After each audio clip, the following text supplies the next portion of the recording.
Rizvi news के साथ मैं हूँ आपका होस्ट हाफिज़ इफ्तिखार शहजाद। अस्सलाम वालेकुम वरहमतुल्लाहि वबरकातुहू। सरमद खोसत की बदनाम ज़माना फ़िल्म ज़िंदगी तमाशा बुरी पाबंदी के बाद एक बार फिर 18 मार्च को रिलीज़ होने जा रही है, जिस पर आप रिज़वी न्यूज़ की ख़ुसूसी ट्रांसमिशन देख रहे हैं। इस पर हमारे मेहमान ख़ुसूसी होंगे जनाब मोहम्मद मोहसिन महमूद रिज़वी साहब, लेकिन उसकी तरफ जाने से पहले मैं आपको एक वीडियो दिखाना चाहता हूँ। जिंदगी तमाशे के नाम देने फिल्म बनाई। पाकिस्तान के बड़े मशहूर नात खां मोहम्मद राहत ख्वाजा साहब, जिनको मेरी कुछ नाजेबा और वो सरकार से तकलीफ पहुंची है। नहीं समझ आती कोई बंदा मुसलमान है 5 टाइम की नमाज पढ़ रहा है तो कि ਉਹਦੇ ਤੇ हर शय की पाबंदी लग गई है। तुम चाहते हो कि पाकिस्तान फिर लादीनियत आ जाए, कुरान के नाम से ड्रामे बना के फिल्म बनाई जान। मरासी और भांडों की तरह तमाशा लगाया हुआ था आपने सबके सामने। कुन फयकून के नाम से ड्रामा बना, दसो कुन फयकून के नाम। तो पूरे ड्रामे इस्लाम के खिलाफ बनाओ, पीछे लब्बैक के नारे लाओ, किथे मेरे अली किथे तेरी सनादियां, पीछे नाता चलाओ और जनाब गुंबद खजरा शरीफ की महफिल दिखा के कहो कि जी ये मौलवी ऐसे करते हैं। आप वही है ना जिनकी वीडियो आजकल फेसबुक पे चल रही है। इस गंदे आटे नूं मल्ले चो करना पेगा। नाता पढ़ के की इमेज बनाया उन्हें अपना। तुम चाहते हो कि उलमान उहदे विच गालां कढ़ियां जान, नात खाना नूं गलत साबित किया जाए। मेरी वीडियो तू बनाई सी? हाँ, माफी मांग ले तो सब ठीक हो जाएगा। दीन के खिलाफ असं एक लफ्ज भी बर्दाश्त नहीं कर, असं अपनी जाना दे सकते। मौलवी कर देने हो मैं तेरे पास तू लगता समझिया नहीं। हमारे साथ बात करने के लिए मौजूद हैं अजीम मजलिस स्कॉलर जनाब मोहसिन महमूद रिज़वी साहब।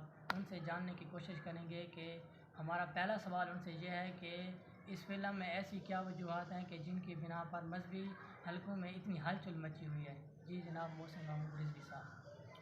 बिस्मिल्लाहिर्रहमानिर्रहीम। आपका शुक्रिया कि इस बेहतरीन मौजू पर आपने जो है बात करने के लिए मदऊ किया। जहाँ तक आपके पहले सवाल का ताल्लुक़ है कि वो कौन सी वजूहात हैं जिनकी वजह से इतनी अफरा तफरी इसमें मची हुई है, तो इसका जवाब ये है कि ये फ़िल्म सरासर इस्लाम के ख़िलाफ़ एक साजिश है। यानी जितने उमूर इस्लामिया हैं उनका इसमें मजाक बनाया गया है। मसलन आप देखें कि फ़िल्मों में बैकग्राउंड में अगर गाने चलते हैं तो इसमें पीर मेहर अली शाह साहब की नात किथे मेहर अली किथे तेरी सना वो चलाई गई है। इसके अलावा जो दीगर उलमाए कराम हैं उनकी तौहीन की गई है, नात खान हजरात को जो है वो उनकी तौहीन की गई है।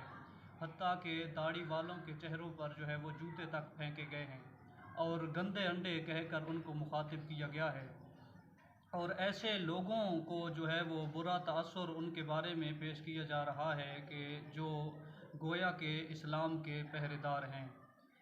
जहाँ तक नात खानों का ताल्लुक़ है तो इनकी शान तो ये है कि हज़रत हसन जो हुज़ूर अलैहिस्सलातु वस्सलाम के दरबार मुबारक में नात पढ़ते थे, तो उनके बारे में आता है कि हज़रत मोहम्मद मुस्तफ़ा सल्लल्लाहु अलैहि वसल्लम की ज़ात मुबारका उनके लिए जो है वो मिंबर बिछाया जाता था हज़रत हसन रज़ी अल्लाह तआला अन्हु के लिए, और वो वहाँ पे जो है वो नात पढ़ते थे।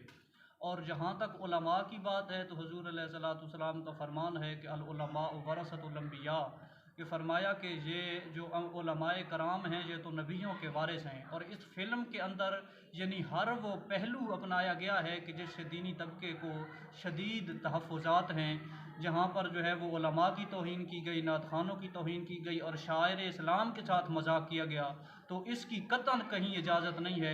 तो इस वजह से जो है वो ममनूआ वजूहात हैं जिनकी वजह से हलचल मची हुई है। ये तो पहले सवाल का आपका मौक़िफ़ हमारे सामने आ गया है कि इस फिल्म में इस्लाम और शायर इस्लाम की बेहुरमती की गई, उनका मजाक बनाया गया, जिसकी वजह से मजहबी हलकों में इतनी हलचल मची हुई है। तो दूसरा अहम सवाल हमारा आपसे ये है कि जो हर शहरी के जहन में इस वक्त गर्दिश कर रहा है कि दूसरी फ़िल्में भी पाकिस्तान में मौजूद हैं जो इस वक्त चल रही हैं, तो सिर्फ इस फिल्म पर ववेला क्यों मचाया जा रहा है?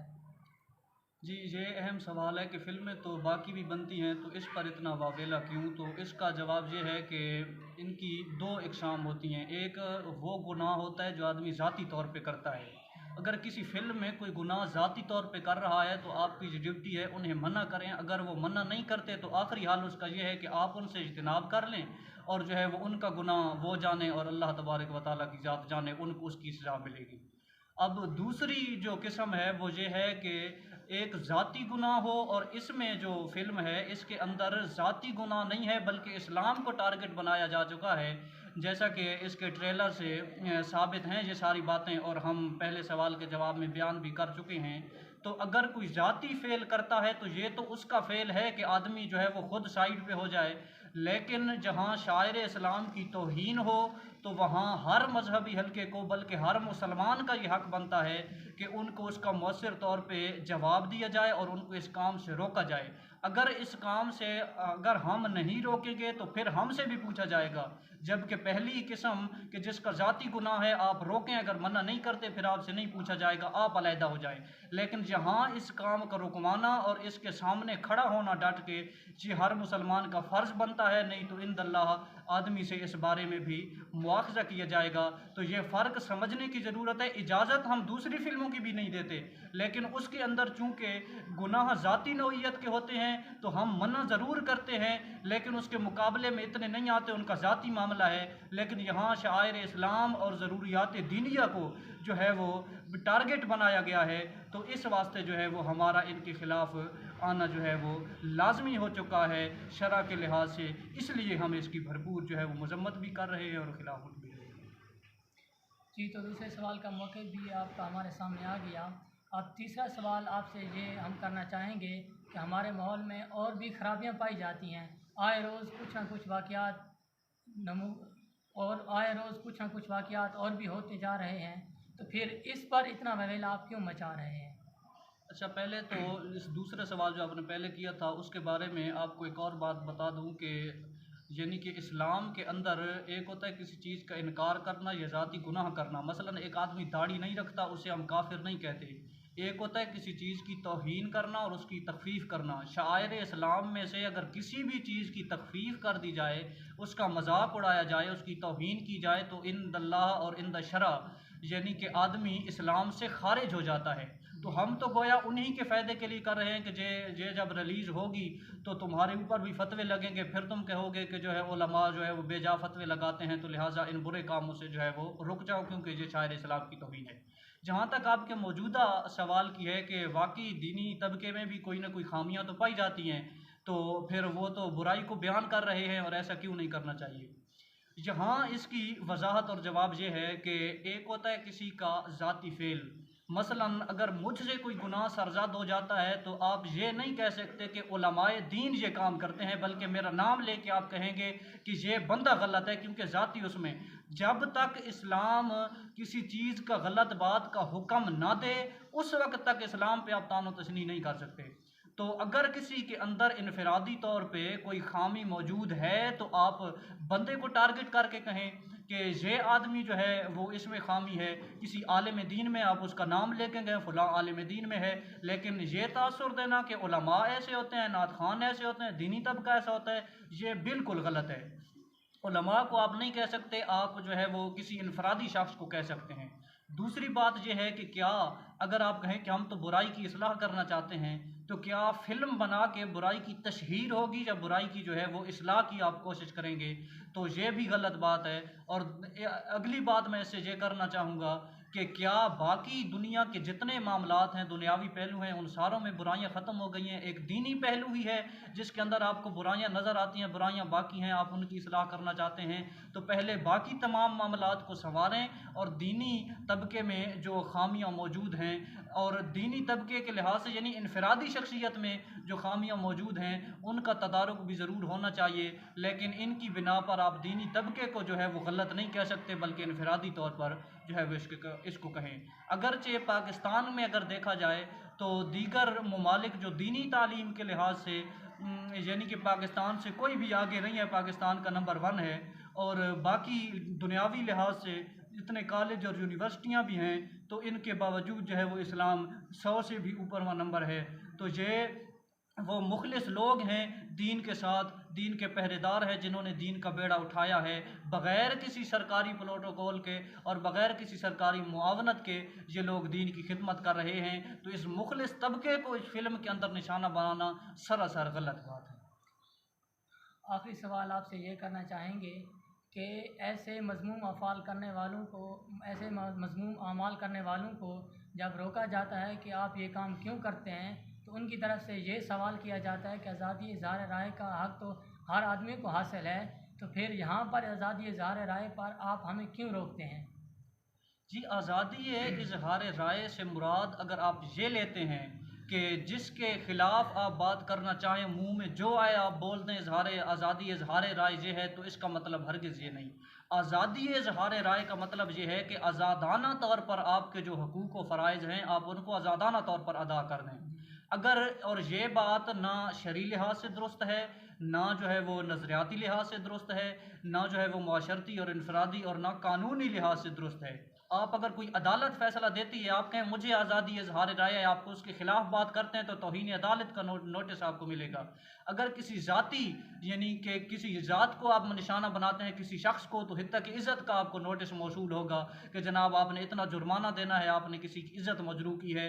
तो कानूनी लिहाज में भी ये बात जो है वो गलत है। इसके अलावा अगर आप आइन का मुताला करें तो 295 यानी 295A इसमें किसी मजहब की तौहीन करना भी काबिल सज़ा जुर्म है, और 298A यानी 298A इसमें किसी के दीनी एहसासात को मजरूह करना ये भी काबिल सज़ा जुर्म है।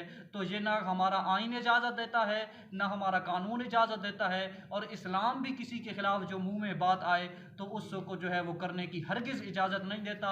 ये आज़ादी इज़हार राय नहीं है, बल्कि मैं इसको नज़रियाती दहशतगर्दी कहूँगा कि उस मुल्क के अंदर आप वो बातें कर रहे हैं इस्लाम के ख़िलाफ़ कि जो बनाया ही इसीलिए गया था। क़ायद आज़म के आप फ़रामीन पढ़ें, उन्होंने कहा था हमने पाकिस्तान इसलिए नहीं बनाया कि हम जो है वो यहाँ पे आके जो है वो एक ज़मीन का टुकड़ा हासिल कर लें, बल्कि हमने जो है वो पाकिस्तान इसलिए बनाया है कि जो है वो यहाँ इस्लाम का पाकिस्तान एक कला हो और यहाँ आज़ादाना तौर पर इस्लाम के जो है वो प्रचार किया जा सके, इबादत पे अमल किया जा सके। तो उस वक्त जो है वो आप इस वक्त दीनी तबके को जो है निशाना बना के ये मकसद देना चाहते हैं कि पाकिस्तान जो है वो सेकुलरिज्म के लिए बना था। हरगिज़ नहीं, पाकिस्तान एक ही वजह के लिए बना था, वो इस्लाम है। जहाँ इस्लाम के ख़िलाफ़ किसी को बात करने का हक़ नहीं। अच्छा अलामा साहब, आपसे एक और सवाल करना चाहेंगे कि अगर कोई ऐसा मसला हो जाता है तो सेकुलर तबके की तरफ से ये जवाब दिया जाता है कि आप इस मसले में इतने मुतशद्दिद क्यों हो जाते हैं। अगर हिकमत अमेज़ तरीके से आप इसका जवाब दें तो क्या ये सही नहीं होगा? इस पर आप क्या कहना चाहेंगे? इसका जवाब ये है कि हम दरअसल मुतशद्दिद नहीं हैं। हम तो जो तशद्दुद किया जाता है दीनी हवाले से उसका जवाब मौसर तरीके से देते हैं। मसलन अब यही मामला देख लें, हम बड़े प्यार से आराम से उनको समझा रहे हैं भाई फ़िल्म को बंद किया जाए, जो पाबंदी इस पर लगी है उसको बरकरार रखा जाए, रिलीज़ न किया जाए। अब अगर ये न रुके और इसके बदले में अगर हम न रुकें कि हम कोई तासुर देंगे तो फिर हम पे तो एतराज़ किया जाएगा, लेकिन वो लोग ये क्यों नहीं सोचते हमने पहले जो है वो आराम से और बड़े बेहतरीन तरीके के साथ मना किया था, तो क्या अब वो क्यों नहीं रुके हैं? तो पहली बात यह है कि हम मुतशद्दिद नहीं हैं, हम मौसर तरीके से सिर्फ जवाब देना जानते हैं। और दूसरी बात यह है कि हम सिर्फ जो है वो उन लोगों के ख़िलाफ़ बात करते हैं जो इस्लाम के ख़िलाफ़ हैं। अगर किसी ऐसे शख्स को तकलीफ़ हो जिसके दिल में इस्लाम के लिए खोट हो और वो मुतशद्दिद कह दे तो फिर उसका तो कोई हल नहीं है। मसलन एक आप अगर फसल उगाते हैं उसमें कोई जड़ी बूटियाँ उगाती हैं तो आप जड़ी बूटियों के लिए स्प्रे करते हैं, लेकिन अगर उन्हीं पे अगर कोई अमरीकी सुंडी मौजूद हो और वो मर जाए और कोई कहे कि आपने तो सुंडी के लिए स्प्रे किया है, अगरचे अमरीकी सुंडियों के लिए भी स्प्रे होना चाहिए, लेकिन हम तो सिर्फ उन जड़ी बूटियों के लिए स्प्रे कर रहे हैं जो फसल को नुकसान दे रही हैं। इसी तरह हम भी उन लोगों के ख़िलाफ़ बात कर रहे हैं और अपना मौक़िफ़ बयान कर रहे हैं कि जो है वो जो कि इस्लाम के ख़िलाफ़ हैं। अगर उनके साथ किसी की जारियाँ हैं तो फिर वो अपनी जारियाँ निभाएं। हम भी किसी दर की नौकरी करते हैं और ये जो है वो फिर हमारी जिम्मेदारी बनती है। हजूर अलैहिस्सलाम मिशकात शरीफ की हदीस पाक है, सैयद आलम सल्लल्लाहु अलैहि वसल्लम ने इरशाद फरमाया कि बनी इसराइल के उलमा थे, जब उन्होंने उनमें बुराइयां देखी तो वो मना करते थे उनको, जब वो न रुके तो फरमाया फजालसूहुम, तो फरमाया उनके साथ वो बैठने लग गए, वशारबूहुम, उनके साथ जो है वो पीने लग गए, उनके साथ खाने खाने लग गए। तो अल्लाह तबारक व तआला ने उनके बाज़ दिलों को बाज़ से मिला दिया और वो भी उन्हीं की तरह हो गए। इनकी जब बारी आई ना हुजूर अलैहिस्सलाम की, ये तो बनी इसराइल के उलमा का बयान फरमाया, जब सैयद आलम सल्लल्लाहु अलैहि वसल्लम अपनी उम्मत के उलमा के बारे में बयान फरमाया तो उस वक्त रावी बयान करते हैं पहले हुजूर तकिया लगाए हुए थे, टेक लगाए हुए थे, लेकिन अपने उलमा की बारी आई तो हुजूर अलैहिस्सलाम टेक से उठ बैठे और हुजूर अलैहिस्सलाम ने फरमाया ला वल्लज़ी नफ्सी बियदिही, फरमाया उस ज़ात की कसम कि जिसके कब्ज़े कुदरत में मेरी जान है, मेरी उम्मत के उलमा तुमने ऐसा नहीं करना। फरमाया तुमने ज़रूर बेज़रूर, नूने ताकीदा है, ला तामुरुन्ना बिल मारूफ, फरमाया ज़रूर बेज़रूर नेकी का हुक्म देना है, वला तनहवुन्ना अनिल मुनकर, फरमाया ज़रूर ब ज़रूर बुराई से रोकना है। और तीसरी मर्तबा फरमाया, तीसरी बात फरमाई फरमाया वला ताखुजुन्ना अला यद ज़ालिम, फरमाया मेरी उम्मत के उलमा की ये ड्यूटी है कि तुमने ज़रूर बेज़रूर जो है वो उलमा का जो है वो जो ज़ालिम बंदे हैं उनका ज़रूर तुम उलमा ने हाथ पकड़ना है, जुल्म से उन्हें रोकना है। तो ये सैयद आलम सल्लल्लाहु अलैहि वसल्लम की तरफ से हमारी ड्यूटी लगाई गई है, तो लिहाजा हम उस ड्यूटी को पूरी कर रहे हैं। अगर ये लोग किसी के नौकर हैं और किसी के तलवे चाटते हैं तो फिर हम भी सैयद आलम सल्लल्लाहु अलैहि वसल्लम के दर की नौकरी करते हैं। हमारी सारी कोशिशें, हमें भी पता होता है हमारे खिलाफ कार्रवाइयाँ हो सकती हैं, हमारे खिलाफ लोग गालियाँ निकाल सकते हैं, लेकिन हमने अपनी ड्यूटी पूरी करनी होती है, इसलिए हम इनके खिलाफ आते हैं। वरना ना हम अपने किसी मुल्क के खिलाफ हैं, ना हम अमलाक को जलाने के हक में हैं, ना अपने मुल्क के खिलाफ हैं। हम तो अपने मुल्क के लोगों की इस्लाह करना चाहते हैं, लेकिन ये लोग अगर इस्लाम की मुखालफत करेंगे तो हम इस्लाम का तहफ़्फ़ुज़ भी जानते हैं और पाकिस्तान का तहफ़्फ़ुज़ भी जानते हैं। आखिर में अल्लामा साहब, अगर आप अपनी तरफ से कोई बात करना चाहें तो आप कर सकते हैं। मैं बस यही अर्ज़ करूँगा कि और हुकूमत से मुतालबा भी करूँगा कि ये जो फ़िल्म है बदनाम ज़माना सरमद खोसट की ज़िंदगी जमाशा, इसको जो है वो बाकी पाबंदी इसकी रखी जाए, बदस्तूर जैसे पहले पाबंदी है इसको रिलीज़ ना किया जाए, और अगर रिलीज़ कर दी गई तो इसकी सारी ज़िम्मेदारी या तो इजाज़त देने वालों पे आएगी या रिलीज़ करने वालों पे आएगी। और फिर अगर रिलीज़ इन्होंने कर दी, अब इनके पास मौका है कि रुक जाए। अगर रिलीज़ कर दी तो ये इस नेहद पे पहुंच जाएंगे कि ये तमन्ना करेंगे कि काश हमने इस फिल्म को रिलीज़ न किया होता। हुजूर के ग़ुलाम अभी तक हुजूर के नाम पे गर्दनें कटाने के लिए जिंदा।